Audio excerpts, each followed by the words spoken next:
Hasilpur inspire college के ज़ेर इंतजाम इंडिया की जानिब से मकबूजा जम्मू और कश्मीर में आलमी कवानीन की खिलाफ वर्जी, कश्मीरी मुसलमानों पर जुल्म और बर्बरियत के खिलाफ एहतजाजी रैली निकाली गई, जिसकी क़यादत प्रिंसिपल इंस्पायर कॉलेज अयाज समी ने की। रैली में तुलबा के साथ साथ सियासी व समाजी शख्सियात, सिविल सोसाइटी और मुअज़्ज़िज़ीन शहर ने भी कसीर तादाद में शिरकत की। रैली के शुरका इंडिया के खिलाफ और कश्मीरी मुसलमानों के हक में नारे बुलंद कर रहे थे और प्ले कार्ड्स भी उठाए हुए थे। रैली मुख्तलिफ रास्तों से होती हुई प्रेस क्लब पहुंची, जहां एहतजाजी मुजाहरा भी किया गया। मुकर्ररीन का कहना था कि इंडिया कश्मीर में जो खेल खेल रहा है, इसको इसका हिसाब देना होगा। पूरी उम्मत मुसलमान व पाकिस्तान का बच्चा बच्चा कश्मीरी मुसलमानों के साथ खड़ा है। हुकूमत कश्मीर के मामले पर अपनी खारजा पॉलिसी को वाज़ेह करे। आलमी इंसानी हकूक की तंजीम को चाहिए कि निहत्ते कश्मीरी मुसलमानों पर क्लस्टर बम बरसाने और जुल्म और सितम का फौरी नोटिस ले।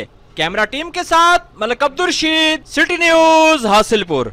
हम लाते हैं टॉप न्यूज, आपके फेवरेट टॉक शोज और अनलिमिटेड एंटरटेनमेंट सिर्फ यूट्यूब पर। अगर आपने अभी तक हमारा चैनल सब्सक्राइब नहीं किया तो अभी सब्सक्राइब करें और बेल आइकॉन को क्लिक करके हमारी लेटेस्ट वीडियोस के बारे में अपडेट जानें।